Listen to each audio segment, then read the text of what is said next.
Bienvenido a Lectura Bíblica. Es muy grato compartir contigo unos minutos de audio y lectura donde nos adentramos en las inspiradoras páginas de la Biblia. También te felicitamos, estamos por terminar este maravilloso año donde los relatos más fascinantes y la revelación más comprometedora se hizo a nosotros parte de cada día. Y me mostró un río de agua de vida, resplandeciente como cristal, que salía del trono de Dios y del Cordero, en medio de la calle de la ciudad. Y a cada lado del río estaba el árbol de vida, que produce 2 clases de fruto, dando su fruto cada mes. Y las hojas del árbol eran para la sanidad de las naciones. Apocalipsis capítulo 22 versos 1 y 2.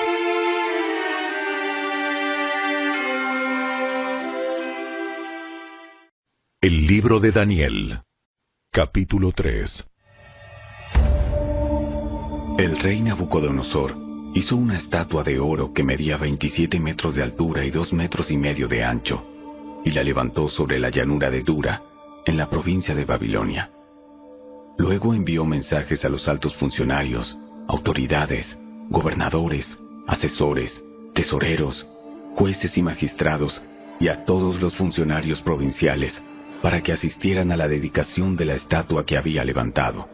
De modo que todas estas autoridades vinieron y se pusieron de pie ante la estatua que el rey Nabucodonosor había levantado.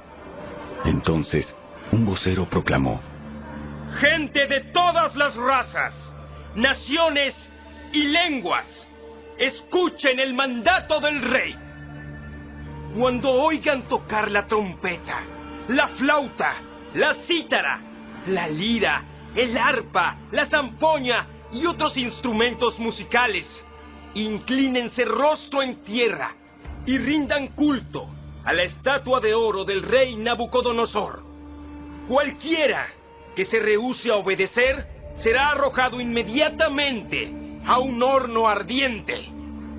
Así que al sonido de los instrumentos musicales, toda la gente, de cualquier raza, nación o lengua, se inclinó rostro en tierra y rindió culto a la estatua de oro que había levantado el rey Nabucodonosor. Sin embargo, algunos de los astrólogos se presentaron ante el rey y denunciaron a los judíos. Dijeron al rey Nabucodonosor: ¡Que viva el rey! Usted emitió un decreto que exige a todo el pueblo inclinarse y rendir culto a la estatua de oro al oír tocar la trompeta, la flauta, la cítara, la lira, el arpa, la zampoña y otros instrumentos musicales. Ese decreto también establece que quienes se rehúsen a obedecer serán arrojados dentro de un horno ardiente.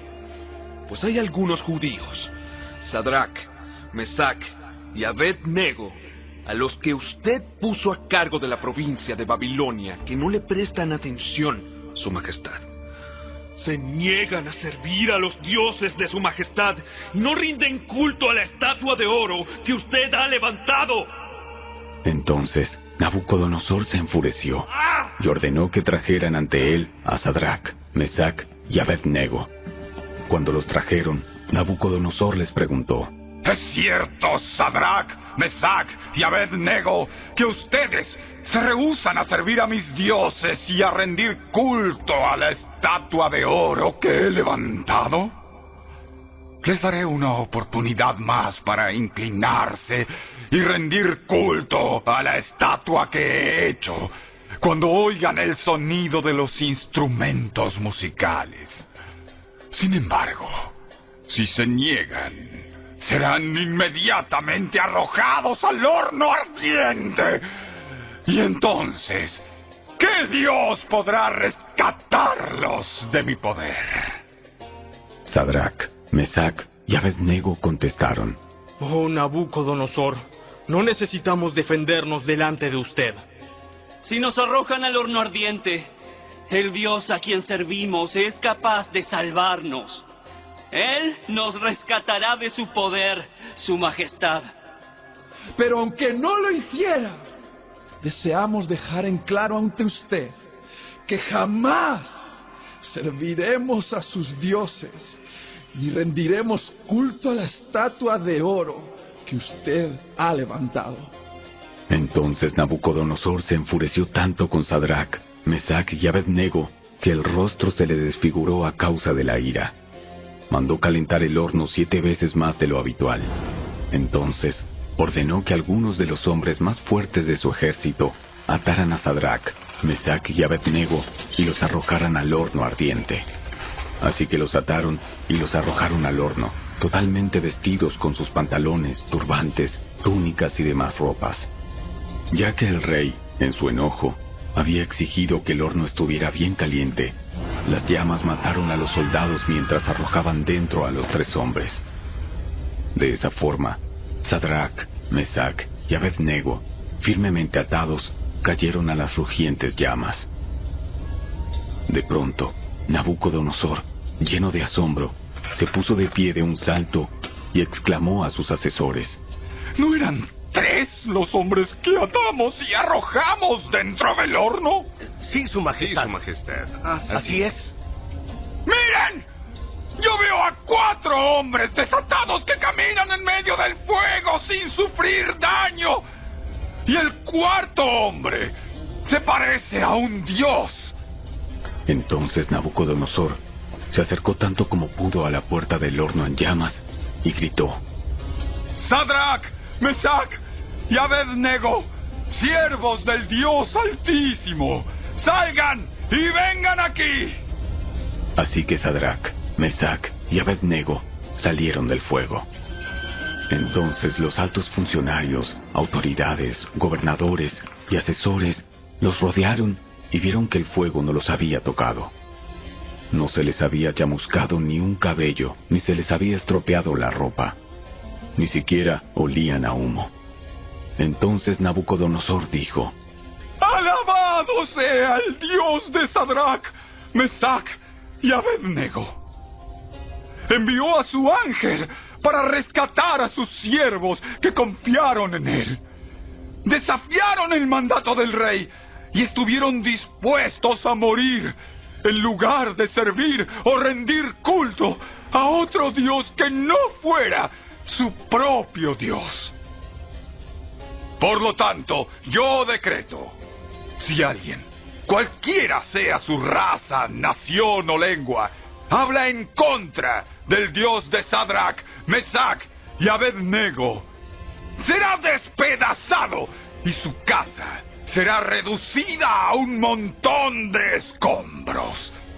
No hay otro Dios que pueda rescatar de esta manera.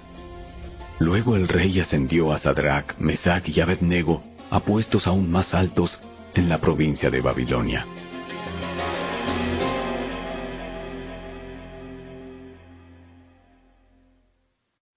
Capítulo 4. El rey Nabucodonosor envió el siguiente mensaje a la gente de todas las razas, naciones y lenguas del mundo: Paz y prosperidad a todos. Quiero que todos conozcan las señales milagrosas y las maravillas que el Dios Altísimo ha realizado en mi favor. Cuán grandiosas son sus señales y cuán poderosas sus maravillas. Su reino durará para siempre y su dominio por todas las generaciones. Yo, Nabucodonosor, vivía en mi palacio con comodidad y prosperidad. Una noche tuve un sueño que me asustó. Mientras estaba en la cama, vi visiones que me aterraron. Así que emití una orden, llamando a todos los sabios de Babilonia para que me explicaran el significado de mi sueño. Cuando se presentaron los magos, los brujos, los astrólogos y los adivinos, les conté el sueño, pero no pudieron explicarme el significado. Finalmente, Daniel se presentó ante mí y le conté el sueño. Daniel lleva el nombre de mi Dios, Belsasar. El espíritu de los dioses santos vive en él. Le dije: Belsasar, jefe de los magos, sé que el espíritu de los dioses santos vive en ti, y que ningún misterio es demasiado profundo para que lo resuelvas. Dime ahora el significado de mi sueño. Mientras estaba acostado en mi cama, soñé esto. Vi un enorme árbol en medio de la tierra. El árbol creció muy alto y se hizo fuerte y se elevó hacia los cielos para que todo el mundo lo viera. Sus hojas eran verdes y nuevas y tenía abundancia de fruta para que todos comieran. Los animales salvajes vivían bajo su sombra y las aves anidaban en sus ramas. Todo el mundo se alimentaba de ese árbol.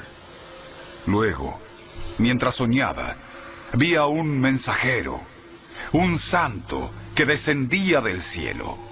El mensajero gritó: «Talen el árbol y córtenle las ramas, sacúdanle las hojas y desparramen su fruta. Espanten los animales salvajes que están bajo su sombra y las aves que están en sus ramas. Pero dejen en la tierra el tocón con las raíces, sujeto con una faja de hierro y bronce, y rodeado por la hierba tierna. Que lo moje el rocío del cielo, y que viva con los animales salvajes entre las plantas del campo. Durante 7 períodos de tiempo, que tenga la mente de un animal salvaje en lugar de una mente humana. Pues esto es lo que decretaron los mensajeros. Es lo que ordenan los santos, para que todos sepan que el Altísimo gobierna los reinos del mundo y los entrega a cualquiera que Él elija, incluso a las personas más humildes. Belsasar, ese fue el sueño que tuve yo, el rey Nabucodonosor. Ahora dime qué significa, porque ninguno de los sabios de mi reino ha podido hacerlo. Sin embargo, tú puedes decírmelo, porque el espíritu de los dioses santos vive en ti». Al oír el relato, Daniel, también llamado Belsasar, se quedó agobiado por un rato, atemorizado por el significado del sueño. Entonces el rey le dijo: «Belsasar, no te alarmes por el sueño y lo que significa». Belsasar respondió: Mi señor, quisiera que los sucesos anticipados en este sueño ocurrieran a sus enemigos y no a usted. El árbol que usted vio crecía alto y se hacía fuerte y se elevaba hacia los cielos para que todo el mundo lo viera. Sus hojas eran verdes y nuevas y tenía abundancia de fruta para que todos comieran. Los animales salvajes vivían bajo su sombra y las aves anidaban en sus ramas. Ese árbol es usted, su majestad. Pues usted ha crecido y se ha hecho fuerte y poderoso. Su esplendor llega hasta el cielo y su gobierno hasta los confines de la tierra. Luego usted vio a un mensajero, un santo, que descendía del cielo y decía: «Talen el árbol, destrúyanlo, pero dejen en la tierra el tocón con las raíces, sujeto con una faja de hierro y bronce y rodeado por la hierba tierna. Que lo moje el rocío del cielo, que viva con los animales del campo durante 7 períodos de tiempo». Esto es lo que significa el sueño, su majestad, y lo que el Altísimo ha declarado que le sucederá a mi señor, el rey. Usted será expulsado de la sociedad humana y vivirá en el campo con los animales salvajes. Comerá pasto como el ganado y el rocío del cielo lo mojará. Durante 7 períodos de tiempo vivirá de esta manera hasta que reconozca que el Altísimo gobierna los cielos del mundo y los entrega a cualquiera que Él elija. Sin embargo, quedaron en la tierra el tocón y las raíces del árbol. Esto significa que usted recibirá nuevamente el reino cuando haya reconocido que es el cielo el que gobierna.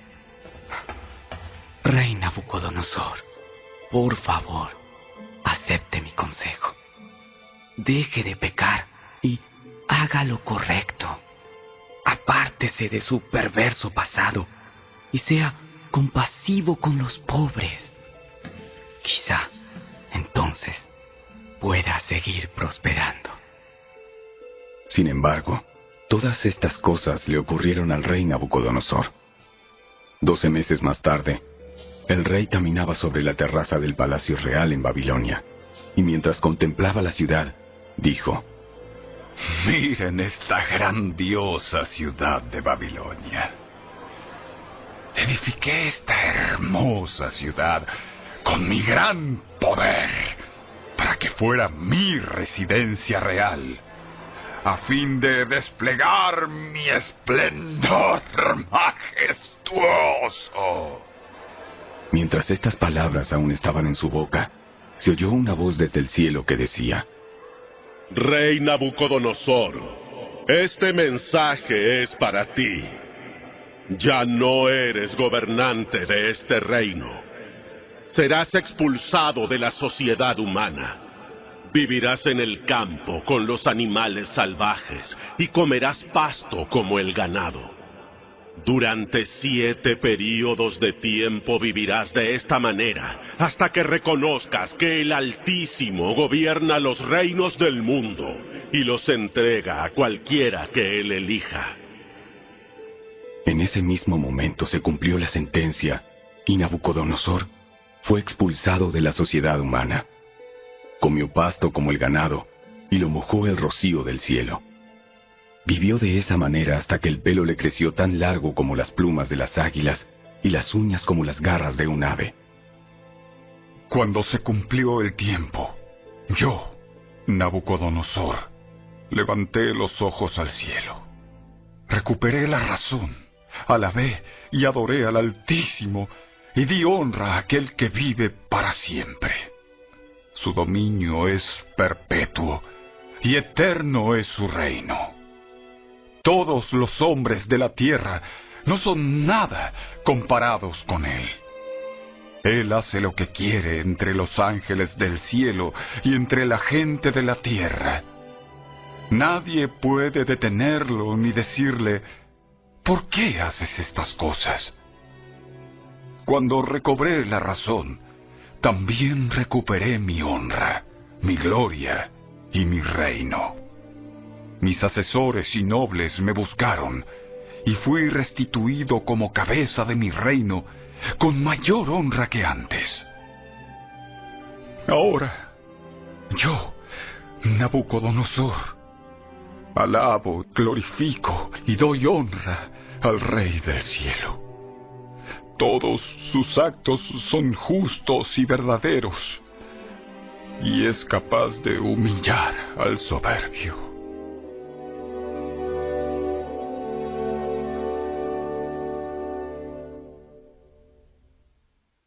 La primera carta de Juan, capítulo 4.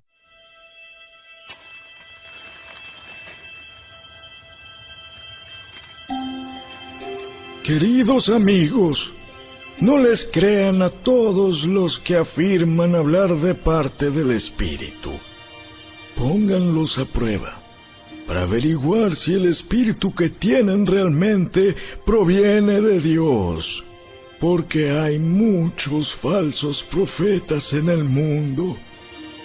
Esta es la manera en que sabremos si tienen o no el Espíritu de Dios.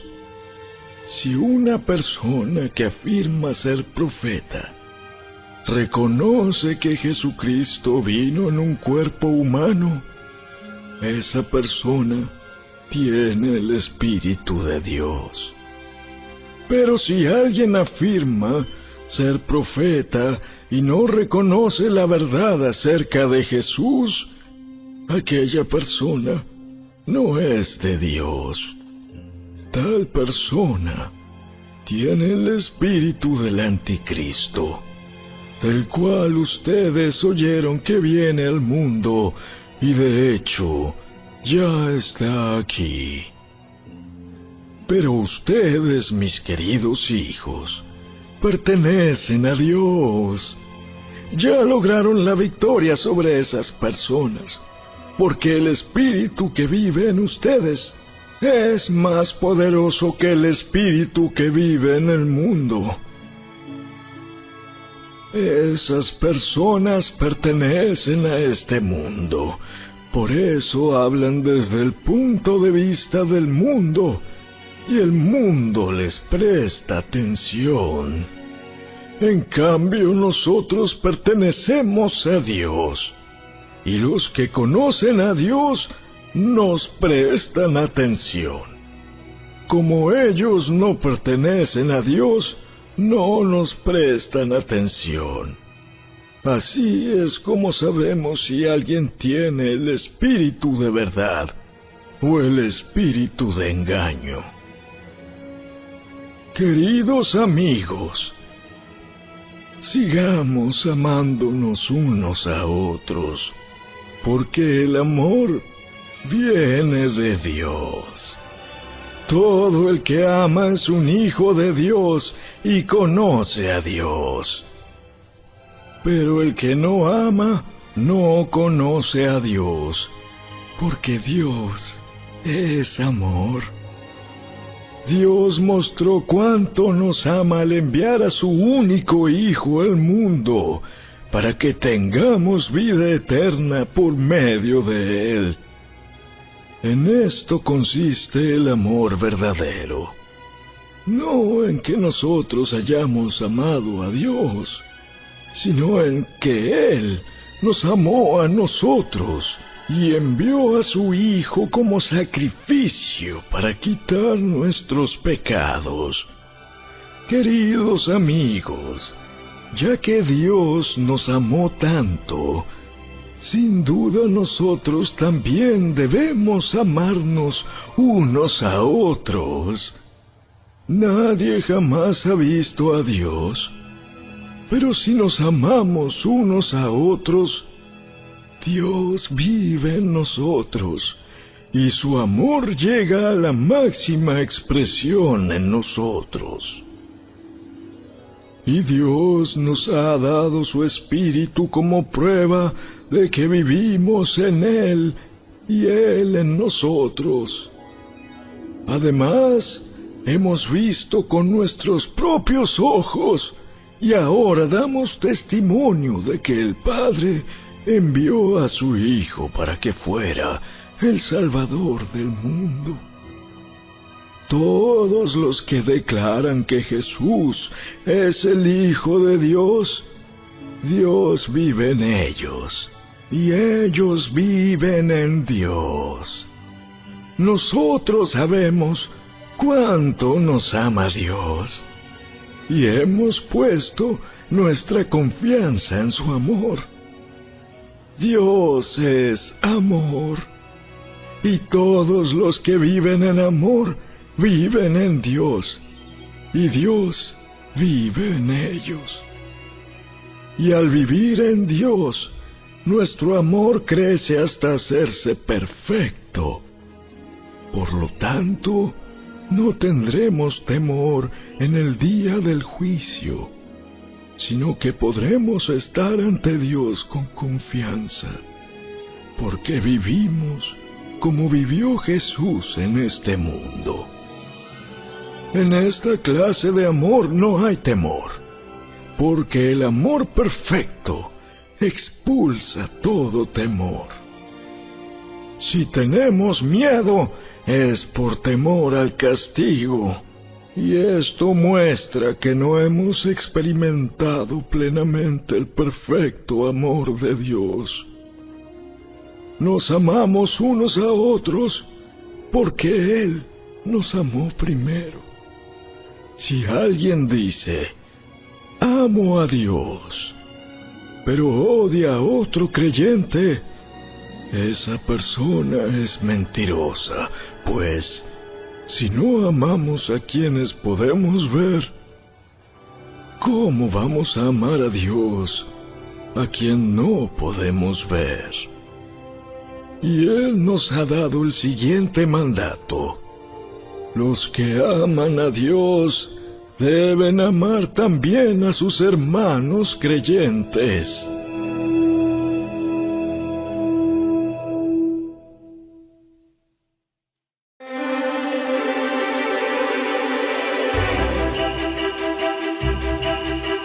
Si habéis, pues, resucitado con Cristo, buscad las cosas de arriba, donde está Cristo sentado a la diestra de Dios.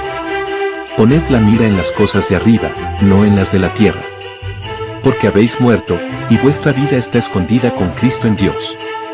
Carta de Pablo a los Colosenses capítulo 3 versos del 1 al 3. Gracias por permanecer con nosotros. A Dios damos gracias por haberte acompañado en este tu gran esfuerzo de leer su palabra todos los días.